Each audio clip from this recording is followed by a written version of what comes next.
আসসালামু আলাইকুম, welcome to my channel. আজকে আমি হোমমেড গ্রিন চিলি সস আপনাদের সঙ্গে শেয়ার করব।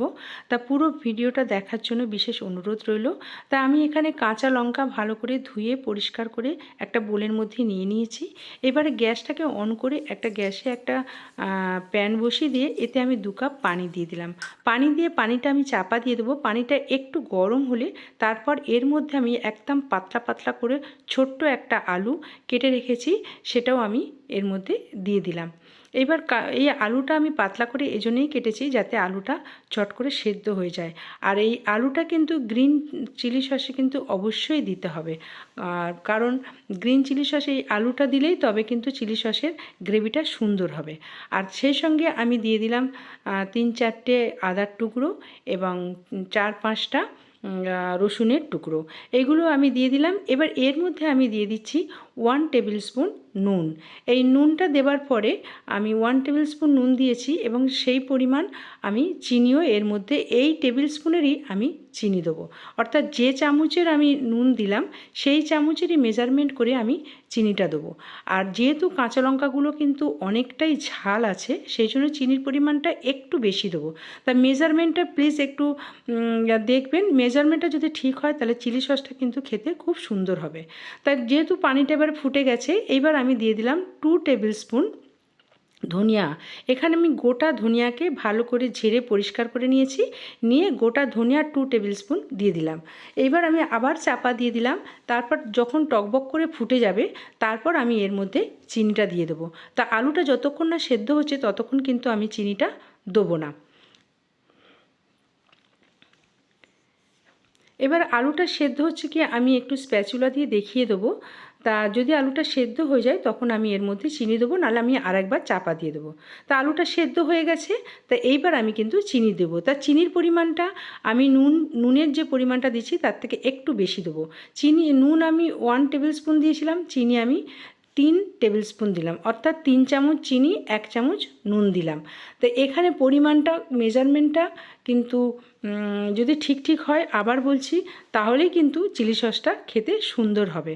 তো এইবার আমি এর মধ্যে ভালো করে নাড়িয়ে দিয়ে আমি ফোটা পর্যন্ত অপেক্ষা করব। টকবক করে যখন ফুটে যাবে তখন আমি এর মধ্যে কাঁচা লঙ্কাটা দিয়ে দেবো। তা দেখুন টকবক করে ফুটে গেল, আমি কাঁচা লঙ্কাগুলো দিয়ে দিলাম। আমি এখানে 20 পিস কাঁচা লঙ্কা নিয়েছি। এই কাঁচা লঙ্কাগুলো কিন্তু প্রচণ্ড ঝাল, সেজন্য আমি বেশি দিলাম না, এতটা দিলেই যথেষ্ট। তো এইবার আমি আবার চাপা দিয়ে দিলাম এবং আমি ফুটতে দেবো। এবার দেখুন আমার কিন্তু একদম টকবক করে আবার ফুটে গেছে। এইবার আমি এর মধ্যে ভিনিগার দিয়ে দেবো। ভিনিগার দেখুন আমি এখানে 1 বাটি নিয়েছি, তার 1 বাটির থেকে একটু কম নিয়েছি। ভিনিগারের পরিমাণটাও কিন্তু এরকম দেবেন। আমি এই বাটিতেই কিন্তু ভিনিগার নিয়েছি আর এই বাটিতেই কিন্তু আলুর পরিমাণটাও দেখিয়ে দিলাম। এইবার আমি আবার চাপা দিয়ে দেবো যতক্ষণ না এটা ট্রান্সপারেন্ট কালার হচ্ছে। একদম হাই ফ্লেমে আমি এটাকে ফুটিয়ে নেবো, কারণ আলু আমার সেদ্ধ হয়ে গেছে। এবার কাঁচা লঙ্কাটার কালারটা যতক্ষণ না ট্রান্সপারেন্ট কালার হচ্ছে, অর্থাৎ একদম যে গ্রিন যে কাঁচা লঙ্কার যে কালারটা সেটা যতক্ষণ না একদম ফেডেড হয়ে যাচ্ছে ততক্ষণ কিন্তু আমি ফোটাতে থাকবো হাই ফ্লেমে। দেখুন কাঁচা লঙ্কার কালারটা কিন্তু আমার একদম ফেডেড কালার হয়ে গেছে, অর্থাৎ ট্রান্সপারেন্ট কালার হয়ে গেছে। আর এখানে যে রসুনের কুচিগুলো দিয়েছে সেগুলো দেখুন ট্রান্সপারেন্ট কালার হয়ে গেছে। এইবার আমি ফ্লেমটাকে অফ করে দেবো এবং ঠান্ডা হতে দেবো। ঠান্ডা হওয়ার পর আমি এটাকে মিক্সার গ্রাইন্ডারে আমি পেস্ট করে নেব।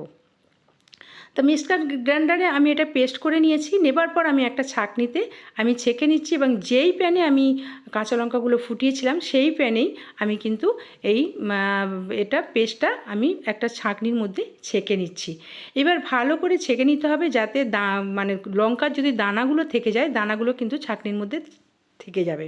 তাই আমি এইভাবে কিন্তু পুরো ছাঁকনিতে ছেঁকে নিলাম। এবার আমি গ্যাসের ফ্লেমটা আমি গ্যাসটা আবার অন করে দিলাম। অন করে দিয়ে আমি দেখুন এরকম কিন্তু একটু পাতলা হয়েছে। তা আমি একটু ভালো করে ফুটিয়ে আমি আর একটু গাঢ় করে নেব। তার আগে আমি এখানে একটু ফ্রুট কালার দিয়ে দেবো। এটা একদমই অপশনাল, ফ্রুট কালার দেওয়ার কোনো দরকার নেই, কিন্তু কালারটা একটু ভালো আসবে বলে আমি একটু দিয়ে দিচ্ছি। তাই আমি এখানে 2 থেকে 3 ড্রপ অর্থাৎ 3 ফোঁটা আমি এখানে ফ্রুট কালার দিয়ে দেবো। তাই এই ফ্রুট কালারটা দেওয়ার পরে কিন্তু কালারটা খুব সুন্দর আসে এবং এটা অপশনাল, না দিলেও কিছু এসে যায় না। তা আমি এখানে এবার ভালো করে আমি ফ্রুট কালারটা ভালো করে মিশিয়ে নেব সসের সঙ্গে এবং ভালো করে মিশিয়ে নিয়ে আমি টকবক করে ফুটতে দেবো। যতক্ষণ না টকবক করে ফুটছে ততক্ষণ কিন্তু আমি গ্যাসের ফ্লেমটা বন্ধ করব না, আমি একদম হাই ফ্লেমেই ফুটিয়ে নেব। এভাবে ভালো করে ফোটাতে ফোটাতে কিন্তু আমার সসটা আর একটু গাঢ় হয়ে যাবে এবং টেস্টটাও সুন্দর হবে, দেখতেও একদম বাজারের মতো মার্কেটের মতো হবে। তাই এইভাবে কিন্তু হাই ফ্লেমে আমি নাড়তে থাকবো এবং যতক্ষণ না টকবক করে ফুটে যাচ্ছে ততক্ষণই কিন্তু আমি এইভাবে সসটাকে নাড়ব। তো এইভাবে জাল দিতে দেখুন সসটা কিন্তু অনেকটা গাঢ় হয়ে গেছে এবং টকবক করে কিন্তু সসটা ফুটে গেছে। এইবারে আমি গ্যাসের ফ্লেমটা বন্ধ করে দেবো।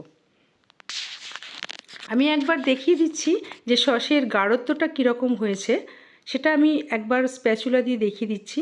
এরকমই কিন্তু গাঢ়ত্ব হলে ভালো হয়, বা যদি একটু মনে করেন একটু যদি পাতলা থাকে তাহলেও কিন্তু ক্ষতি হবে না। কিন্তু আমি যেটা করছি সেটা একদম মার্কেটের মতোই করছি।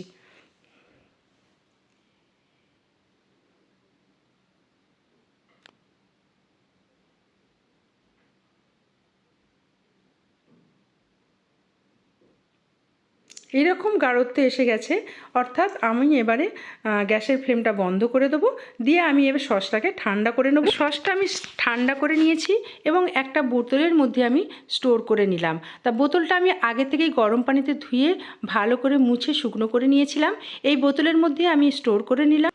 Thank you for watching. কেমন হলো কমেন্টস করে অবশ্যই আজিমা রান্নাঘরের কমেন্ট সেকশানে জানাবেন।